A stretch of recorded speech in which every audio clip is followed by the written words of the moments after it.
Bonjour à vous tous, frères et sœurs en Christ, de la paroisse Sainte-Marie en Presqu'île et de tous ceux qui nous rejoignent à travers la France en ce rendez-vous du 5e dimanche de Pâques. Christ est ressuscité. Vous avez tous répondu, il est vraiment ressuscité. Et ensemble, nous disons que nous soyons seuls ou ensemble en famille. Alléluia, oui, il est vraiment ressuscité. Alléluia, oh, ça fait du bien de se le redire, frères et sœurs. Alléluia, Alléluia, Jésus est vivant. Alléluia, Alléluia, Jésus est vivant. Frères et sœurs en Christ, pour ce dimanche, nous pouvons dire encore merci à Thomas et Philippe. L'évangile que nous méditons pour ce dimanche, nous l'avons écouté déjà vendredi et samedi. Merci à Thomas et Philippe de poser les deux questions à Jésus. Et donc pour ce dimanche, nous allons repartir avec deux paroles de Jésus à vivre, à intérioriser. La première, bien sûr, faisant suite à la question de Thomas, « Montre-nous le chemin ». Jésus répond « Je suis le chemin, la vérité et la vie. Personne ne va vers le Père sans passer par moi. » Frères et sœurs, le chemin, ce n'est pas un itinéraire, c'est quelqu'un, le Christ. La vérité, ce n'est pas une théorie, un savoir, une chose, c'est une personne, le Christ Jésus. La vie, ce n'est pas un rêve, un doux rêve, c'est une personne, le Christ, le ressuscité. Je suis le chemin, la vérité et la vie, nous dit Jésus aujourd'hui. La vie chrétienne, frères et sœurs, elle est un chemin. Et le bon chemin, il est avec Jésus. Alors, frères et sœurs, oui, la question pour ce dimanche, sur quel chemin sommes-nous? Sommes-nous en chemin avec Jésus?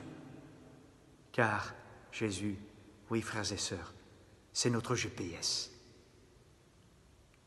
Il est le bon chemin. Et puis Philippe, qui pose la question à Jésus,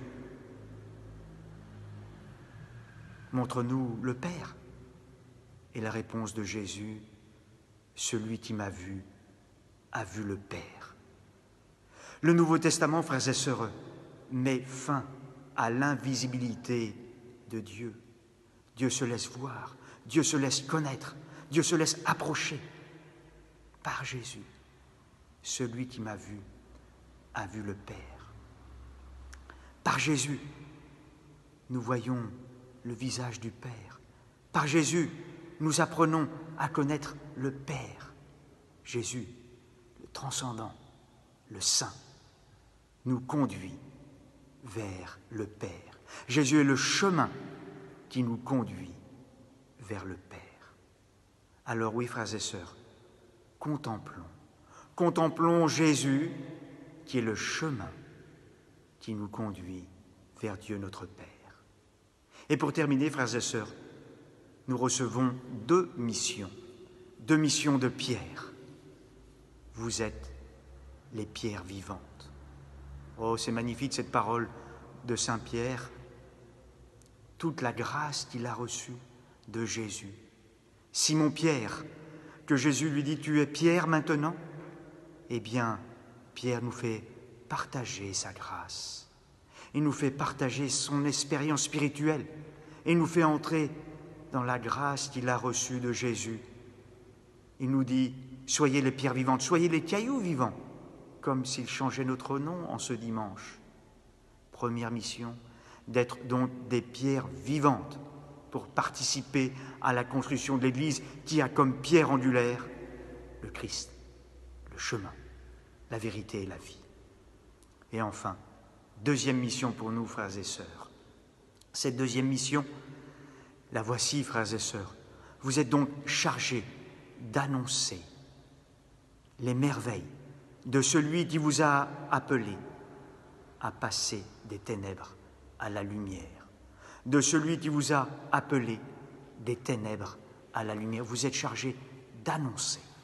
Le même mot, c'est évangéliser, comme nous le demande le pape François, de partager autour de nous cette bonne nouvelle du Christ qui est le chemin la vérité et la vie, d'annoncer les merveilles de celui qui vous a fait passer des ténèbres à la lumière. Alors, nous aussi, comment, frères et sœurs, cette deuxième mission, comment annonçons-nous les merveilles que le Seigneur fait en nous, autour de nous? En ce dimanche, Seigneur, oui, nous te confions bien sûr cette reprise qui s'annonce. Te confions bien évidemment les malades, les souffrants, les personnes en deuil, tous ceux qui préparent cette relance, tous ceux qui vont reprendre le chemin du travail, tous ceux qui sont dans le souci. Te confions les enfants, te confions les personnes seules. Toi, Seigneur, nous croyons, tu chemines sur nos routes, avec nous. Notre-Dame de Fourvière, priez pour nous. Notre-Dame de Fourvière, priez pour nous. Frères et sœurs en Christ, je vous souhaite vraiment un bon dimanche. Je sais aussi votre douleur, votre souffrance intérieure, de ne pas pouvoir communier physiquement. Vous allez communier ce dimanche de façon spirituelle encore. Mais offrez cela au Seigneur, avec foi, espérance et charité. Bon chemin avec le Christ. Oui, il chemine avec nous. Bon dimanche. Et n'oubliez pas d'appeler les personnes seules.